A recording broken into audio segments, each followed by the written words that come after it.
je refais une tentative. Mesdames et messieurs, bonsoir.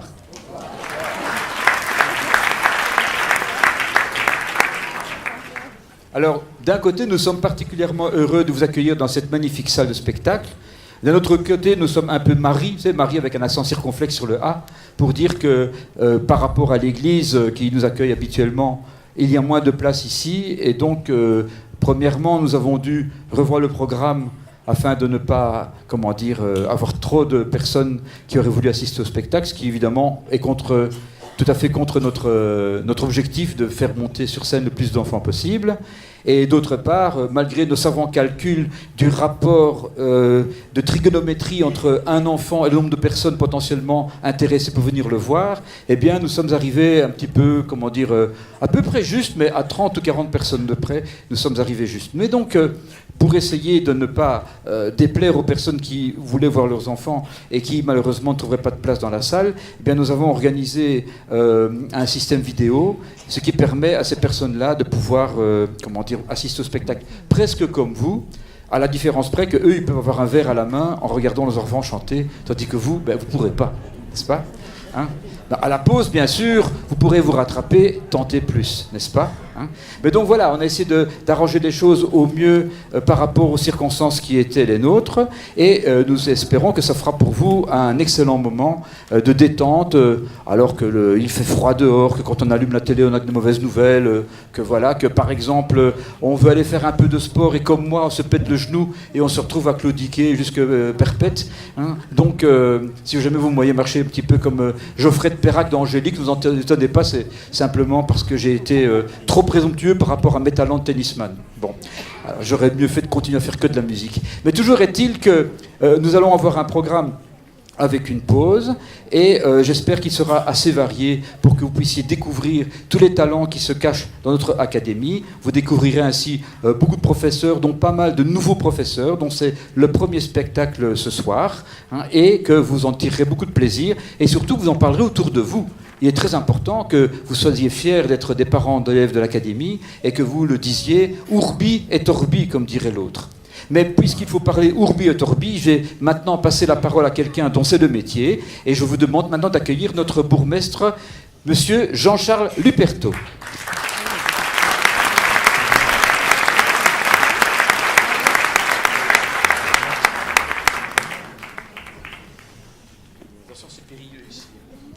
Mesdames, Messieurs, je remercie Michael Jaremzuk de me faire une surprise. Je n'avais pas nécessairement prévu de vous adresser la parole aussi publiquement, sinon je me serais habillé autrement sans gilet jaune. Mais j'ai voulu être un peu dans le ton ce soir. Donc je suis heureux de me retrouver flanqué tant à gauche qu'à droite de deux directeurs et directeurs adjoints de notre académie, Jean Lenain. Je salue d'ailleurs sa veuve, José, que j'ai le plaisir d'avoir à mes côtés dans la salle. Je veux simplement les remercier d'entraîner une dynamique aussi positive dans notre académie. Vous savez que je suis entouré de membres du collège communal, mon premier échevin, du conseil communal dans la diversité de son expression, et forcément c'est le conseil communal dans sa diversité qui est le pouvoir organisateur de notre enseignement communal, au rang duquel l'enseignement artistique dont fait partie notamment l'Académie d'Auvelais. Nous avons déjà été à Tamines, au marché de Noël de Tamines ce matin, ce qui fait évidemment que pour les élus locaux que nous sommes, ça agrémente nos week-ends de manière régulière. Je dois dire que vous y êtes mis, vous avez quand même mis la dose ce week-end-ci, c'est un peu costaud de tout faire.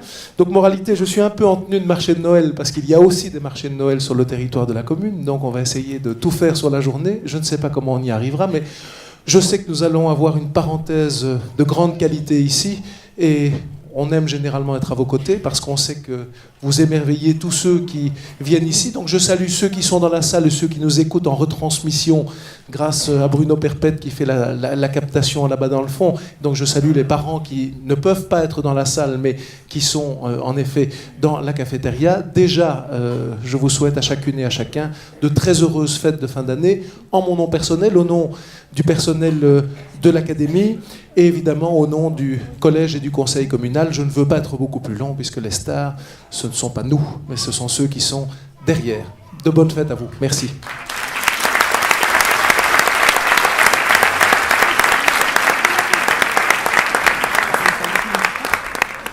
Alors, la première fois que nous avons fait un concert de Noël, Nous avons donné un concert de Noël, c'était en 1992. Et c'était sur une idée de Denis Lebon, mon adjoint, qui a proposé lors d'un conseil de professeurs de créer un concert où on pourrait, comme ça, retourner dans peut-être un peu le kitsch, hein, un peu chamallow, les guirlandes, les boules, la neige, le Père Noël, enfin tout ça, toute cette féerie, tout ce qui permet aux gens de se rapprocher pendant un moment. Et ce spectacle-là, à l'époque, s'est fait ici, au théâtre.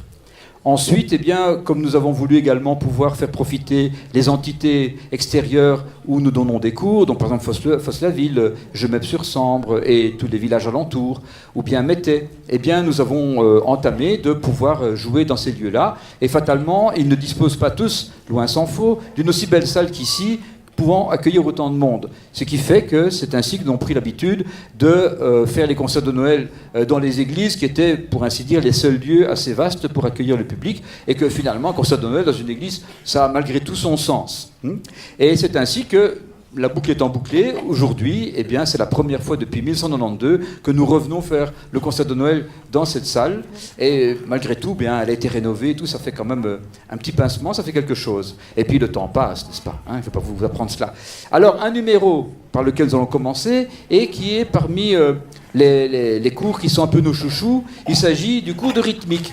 Et là, le cours de rythmique, qui est animé par Ariane Crespin, va vous donner un morceau en déployant toute sa panoplie d'instruments, qu'on appelle des instruments Orff, du nom du compositeur Karl Orff, et qui sont des instruments adaptés, donc facilités et adaptés à la taille des enfants. Je vous laisse donc découvrir El Café par la classe de Ariane Crespin.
Voilà, fais dodo, c'est la nuit.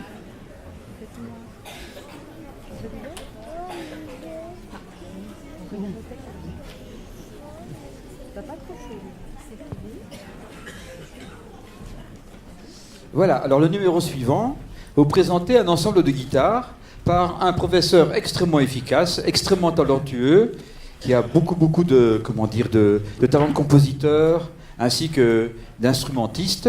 Il s'agit de Monsieur Bertrand Malangré, qui est en plus quelqu'un de un peu, je veux dire, beaucoup, même trop discret dans cette académie. Et donc, ça me fait un grand plaisir de pouvoir le mettre en avant aujourd'hui avec un ensemble de 8 guitaristes plus lui-même, dans une pièce qu'il a composée. Et alors, le Word n'était pas très content parce que ce mot-là, il ne le connaissait pas. Et ça s'appelle Ritour Noël. D'accord? Bon. Eh bien, donc, voici donc l'ensemble de guitares de Monsieur Bertrand Malangré, qui donne cours à Moustier le mardi et le lundi à Auvelais. Donc, il est sur 2 implantations. Hein, et les élèves sont donc de ces 2 sections-là de cours. Voici donc Ritour Noël.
Je vous assure que de l'autre côté de la tenture, qu'on appelle le rideau, pour trouver la fente pour entrer, c'est presque aussi dur que quand je vous ai expliqué ce qui va se passer et que j'essaie de m'éclipser en douce.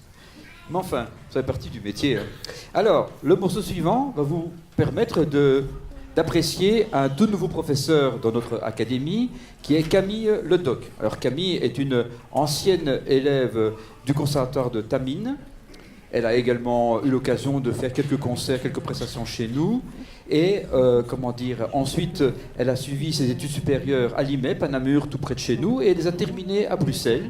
Et à peine son diplôme, pour ainsi dire, l'encre n'était pas encore sèche, que déjà, eh bien, nous avons pu l'engager. Et d'ailleurs, je pense que son professeur, Monsieur Pascal Dandois, que vous verrez dans l'orchestre tout à l'heure, eh bien, il n'attendait qu'une chose pour prendre sa retraite, c'est que Camille ait son diplôme afin qu'il puisse passer le flambeau. C'est quand même joli, hein, cela, hein.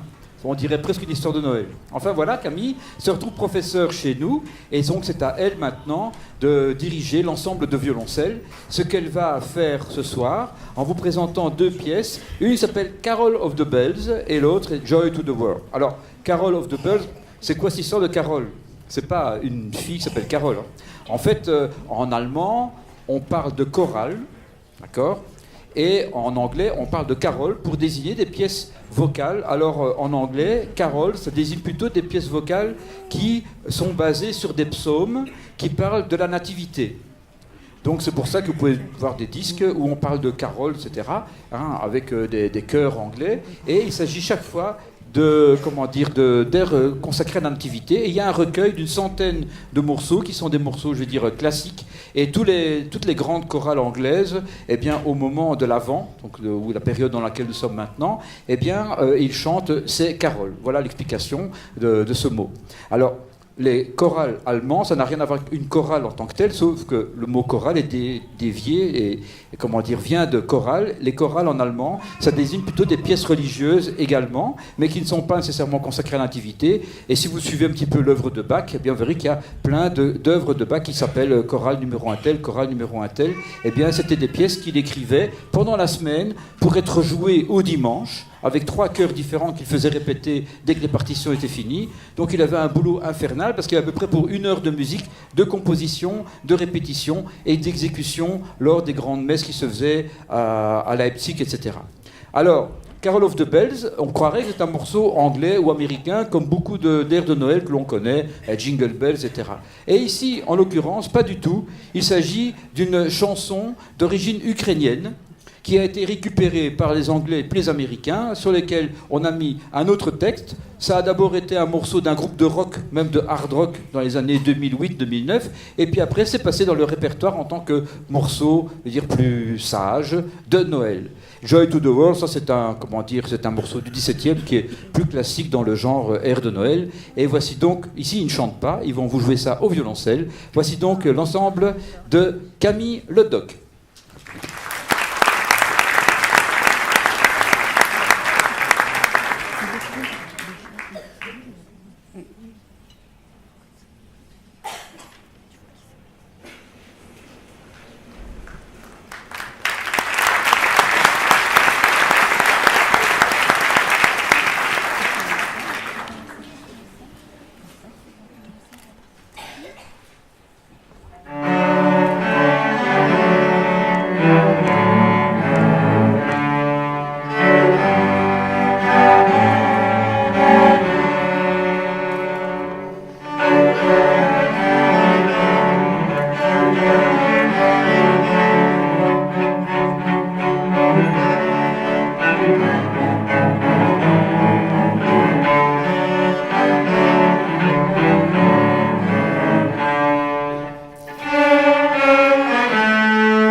Là, j'ai suivi le bord, c'était plus facile.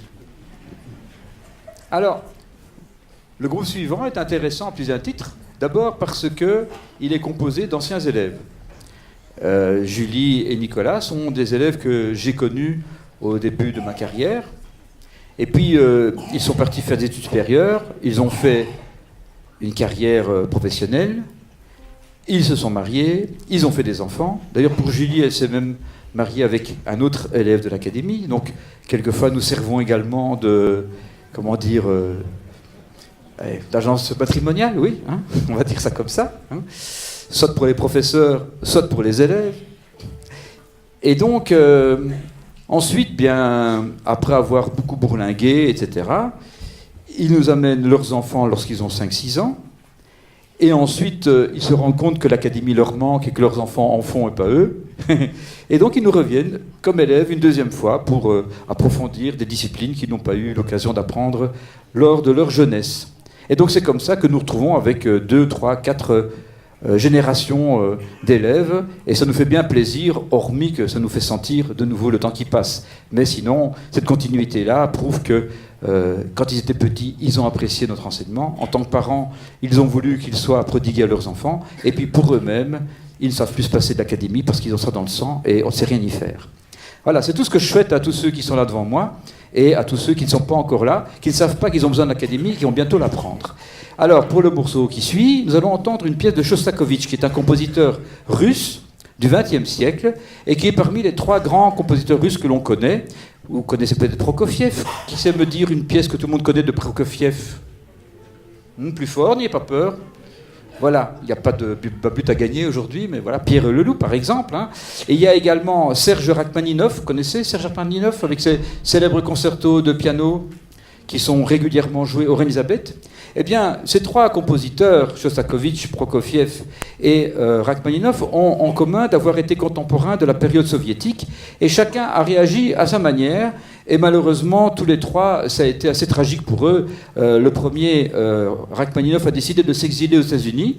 Et quand il a quitté la Russie, quelque part, son inspiration s'est envolée avec lui, et il n'a plus jamais réussi à vraiment écrire des œuvres majeures lorsqu'il était loin de sa patrie. Et donc, comment dire, ça a été 30 ans où il a été un grand soliste qui a fait de très très nombreux concerts, et il était très renommé pour ses capacités d'interprète, mais comme compositeur, il n'a plus jamais réussi à jouer, à écrire des œuvres aussi importantes, aussi géniales que celles qui avaient été inspirées par sa terre natale.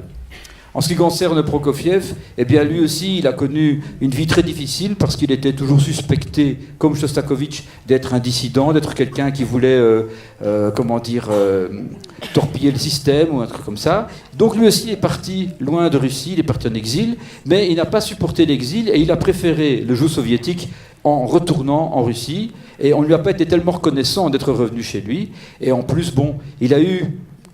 un grand malheur dans sa vie, si on peut dire, c'est qu'il est mort le même jour que Staline.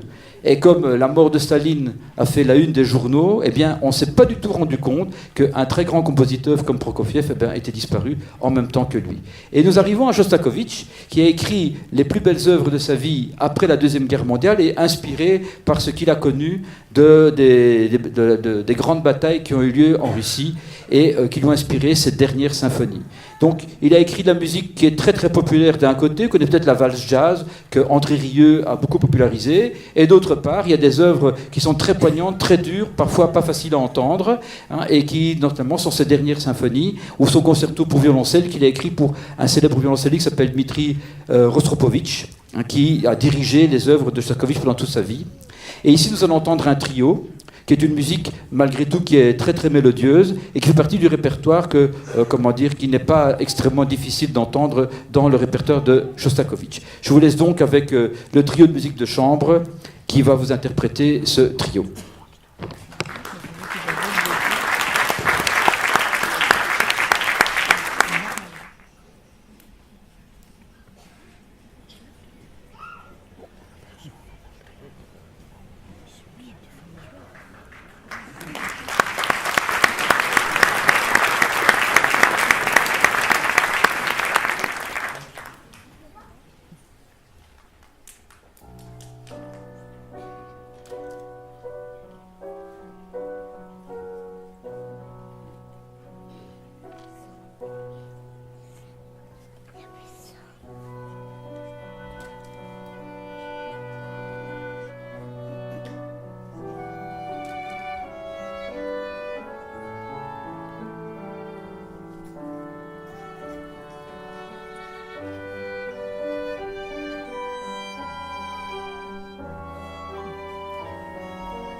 J'ai pas eu le temps d'arriver jusqu'au milieu, mais vous me voyez quand même. Bien. Alors, vous venez d'entendre la première gymnopédie de Erik Satie. Alors, ce qu'il faut retenir de cela, c'est que c'est une musique un peu étrange, et vous n'avez pas, comment dire, ça vous a pas échappé qu'elle était basée sur un rythme à la guitare qu'on appelle l'iambe. Et pour les lettrés, il s'agit d'un rythme inventé par les Grecs de l'Antiquité, et on a retrouvé des espèces de pierres et de papyrus qui expliquent comment on faisait la musique à cette époque-là. On n'en sait trop rien pour vous dire la vérité, mais enfin, on a essayé d'interpréter cela, et notamment certains compositeurs ont voulu intégrer des petites, des petites histoires grecques, des petites hellénisteries dans leur musique, et ce Erik Satie est parmi ceux-là. Et donc vous avez entendu Manon et Nicolas dans ce duo. Et nous allons maintenant poursuivre par des gens, on les aime bien ceux-là, parce que, chaque fois qu'ils viennent à l'académie, ils sont toujours de bonne humeur. Je parle du professeur ici. Je vous ai cité le professeur de la classe de musique de chant tout à l'heure? Peut-être pas, non. Il s'agit d'Émilie Antoine, professeur de violon depuis cette année, et que vous allez retrouver dans l'orchestre dans quelques instants. Eh bien donc, ici, les professeurs dont je veux parler maintenant, il s'agit de Céline Coffrier et de Ogier Bibot. Et ces deux professeurs-là, ils sont toujours de bonne humeur. Il peut pleuvoir, il peut venter, il peut faire soleil, n'importe quoi. Ils sont toujours contents. D'ailleurs, pour eux, il n'y a pas de mauvais temps, il n'y a que des gens mal habillés. Et donc, ces gens-là, quand ils préparent un numéro de musique, ils n'ont pas du tout envie de faire la musique qui fait une prise de tête, enfin, vous voyez ce que je veux dire, musique sérieuse et tout. Eux, il leur faut du rythme et encore du rythme. Et c'est pour ça qu'ils vont vous donner ici deux morceaux. Il y en a un qui est très très connu, vous allez certainement le reconnaître directement, parce que c'est un morceau de Michael Jackson. Et le suivant, c'est Christmas on the Rock, également un des standards américains de musique de Noël, un petit peu, je veux dire, bougeante, secouante. Voici donc l'ensemble de clarinettes et saxophones dirigé par Ogier Bibot et Céline Coffrier dans... attendez, c'est quoi le titre là? Don't stop till get enough, c'est pas mes lunettes, hein, till you get enough. Voilà, enfin vous avez compris de vous-même qu'il ne faut pas s'arrêter tant que vous n'avez pas assez, c'est écrit là. Et ensuite, Christmas on the Rock, un petit peu comme le whisky ou le gin, enfin ce que vous voulez quoi. Mais attention, l'autre jour je ne me fais pas attraper par la police essoufflé dans le ballon. Merci monsieur. Voilà. Il y a un truc blanc là normalement, c'est parce que bon, de temps en temps je suis distrait. Allez. Voici donc Christmas on the Rock et Don't Stop Till You Get Enough.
Ajouter, pause.